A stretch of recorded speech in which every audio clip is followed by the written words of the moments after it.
미국이 전략자산을 한반도 주변에 순환 배치하는 것을 확대하기로 약속했다고 청와대가 밝혔습니다.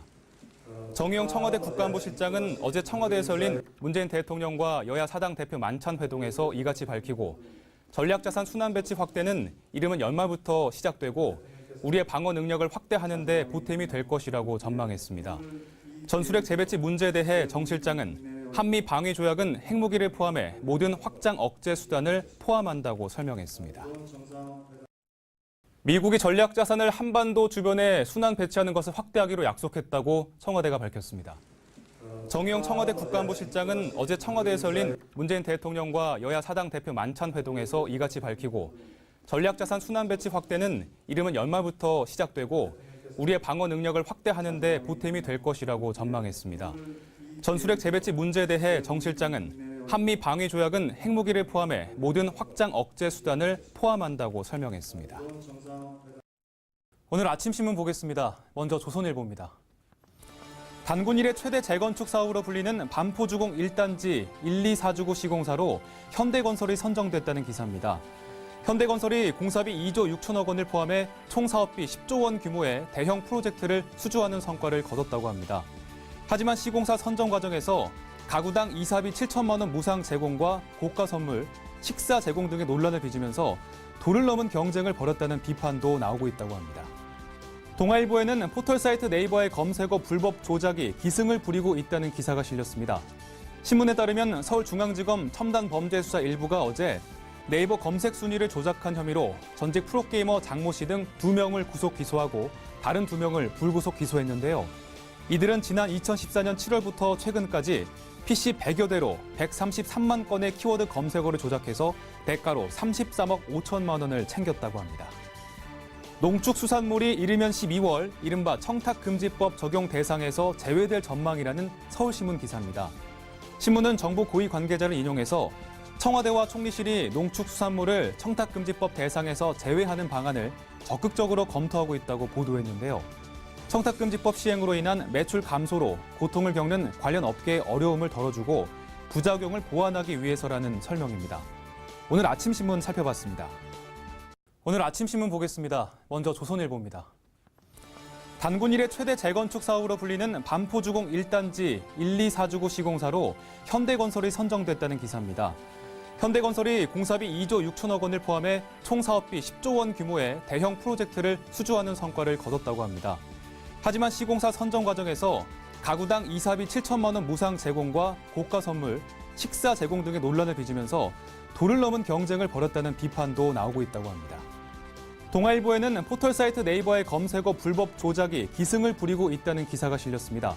신문에 따르면 서울중앙지검 첨단범죄수사 1부가 어제 네이버 검색 순위를 조작한 혐의로 전직 프로게이머 장모 씨 등 2명을 구속 기소하고 다른 2명을 불구속 기소했는데요.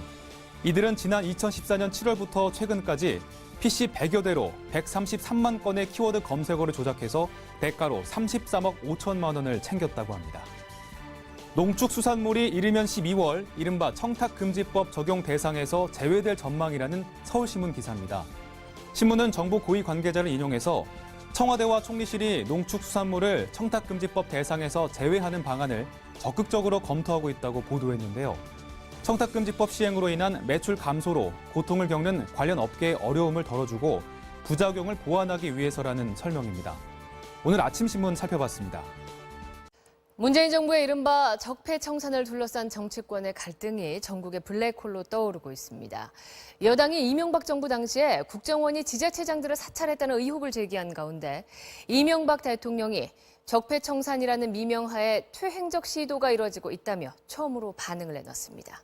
조영익 기자입니다. 어제 청와대 회동에서 문재인 대통령은 적폐청산은 정치 보복이나 개인에 대한 문책과 처벌이 아니고 과거 불공정, 특권 구조 자체를 바꾸는 것이라며 선을 그었습니다.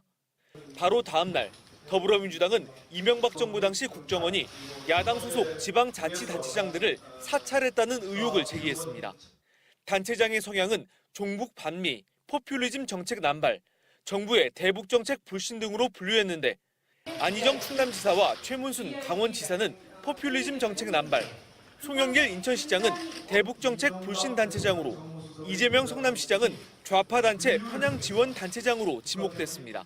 검찰이 얼마만큼의 수사 의지를 갖고서 이 부분에 대한 철저한 수사를 하는가 지켜보도록 하겠습니다. 전방위 공세에 이명박 전 대통령이 직접 입장을 밝혔습니다. 적폐청산이라는 미명하에 일어나고 있는 사태를 지켜보고 있다며 퇴행적 시도는 국익을 해칠 뿐 아니라 성공하지도 못할 것이라고 경고했습니다. 자유한국당은 정치 보복이 아니라는 문 대통령의 발언은 궤변에 불과하다고 비판했습니다. 부관 참시하듯이 보복 사정으로 일관하면서 협치 쇼를 한다면 국민 누구도 납득하지 못할 것입니다. 이명박 정부 청와대 정무수석 출신인 한국당 정진석 의원도 박근혜, 이명박 전 대통령을 감옥에 넣고 보수 우파의 씨를 말리겠다는 속셈을 노골화한 것이라고 비판했습니다. 한국당 강효상 의원이 주최한 토론회에선 공영방송 파업을 주도하는 민노총사나 언론노조의 행태가 중국 문화혁명 당시 홍위병을 연상케 한다며 민노총이 권력 주체가 되는 노영방송을 저지해야 한다는 주장이 나왔습니다. MBC 뉴스 조영익입니다. 어제 문재인 대통령과 여야 대표 회동에서 야당은 외교안보 라인의 혼선을 우선 지적했습니다. 문 대통령도 계속 혼선이 빚어지면 조치를 취하겠다고 밝혔는데 어떤 의미인지 김철원 기자가 분석했습니다. 어제 청와대 회동에서 외교안보 라인 쇄신을 강하게 요구한 국민의당 안철수 대표에게 문재인 대통령은 이른바 조치를 언급했습니다. 향후에도 계속해서 그런 혼선이 빚어져서 국민 불안이 현실화된다면 그때는 조치를 취하겠다. 문 대통령은 또 정부가 외교안보 문제와 남북 관계에 있어 한 목소리를 내야 한다고 생각하지 않는다. 트럼프 미국 대통령과 주요 결정권자들의 목소리가 다른 것은 전략적이라고 하면서 우리는 다른 목소리가 나오면 왜 엇박자라고 하는지 의문이 든다고 강조했습니다. 송영무 국방장관과 문정인 대통령 외교안보 특보의 갈등 등 외교안보 라인의 불협화음을 옹호하면서 즉각적인 쇄신 요구는 사실상 거부한 겁니다. 그러나 강경화 외교부 장관이 워싱턴 주재 한국 특파원과의 간담회에서 문 특보의 발언에 대한 질문이 나오자 문 특보에게 물어봐야 할 것 같다고 답하는 등 외교안보 라인의 엇박자가 계속 도마에 오르고 있습니다. 자유한국당은 중구난방식 외교안보 정책의 혼선을 대통령이 나서 옹호함으로써 국민 불안과 대북 정책의 불신을 키웠다고 비판했습니다. 한미동맹이 깨지더라도 전쟁은 안 된다는 언급을 한 문정인 특보를 겨냥했습니다. 이분은 대통령 외교안보 특보가 아니라 북한 중앙방송 아나운서 같은 얘기로 착각을 할 정도로 국민의당은 입을 닫으라고 경고했습니다. 우리 외교안보 라인이 입을 열면 국정에 도움이 되는 것이 아니라 혼란이 증폭됩니다. 한미동맹과 대북 공조에 대한 외교안보 라인의 혼선을 바라보는 시각차는 이른바 안보 협치에도 걸림돌이 될 것으로 보입니다. MBC 뉴스 김천홍입니다. 지난 23일 미국 전략폭격기 B-1B 편대가 독자적으로 북상해 벌인 무력 시위에 대한 논란이 커지고 있습니다. B-1B가 풍계리 핵실험장 인근까지 접근했던 것으로 알려졌고 우리 군이 작전에 동참하지 않은 배경도 점점 드러나고 있습니다. 윤지윤 기자입니다. 지난 23일 밤 기습 무력 시위에 나선 미군 B-1B 편대는 북방 한계선을 넘어 북한 잠수함 기지가 있는 심포 해상까지 북상했던 것으로 알려졌습니다. 심포 앞 해상까지의 거리는 불과 120여 킬로미터, 핵실험장이 있는 풍계리와도 130여 킬로미터밖에 떨어져 있지 않아 사실상 북한의 전략 도발 원점을 겨냥했다는 겁니다.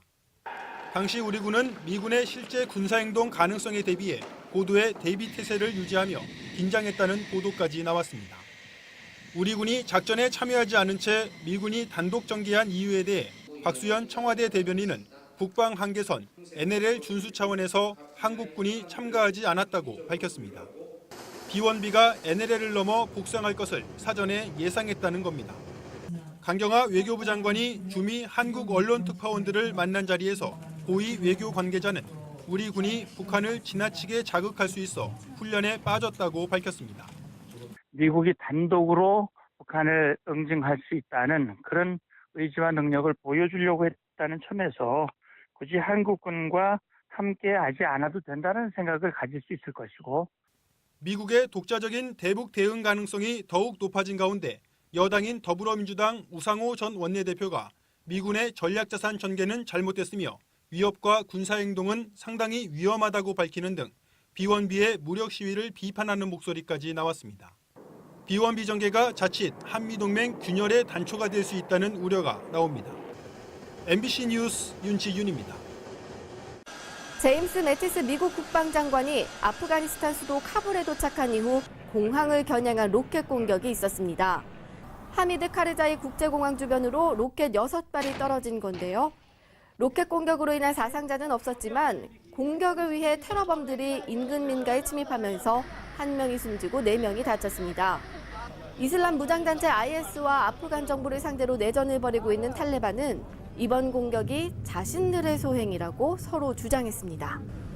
이 시각 세계였습니다.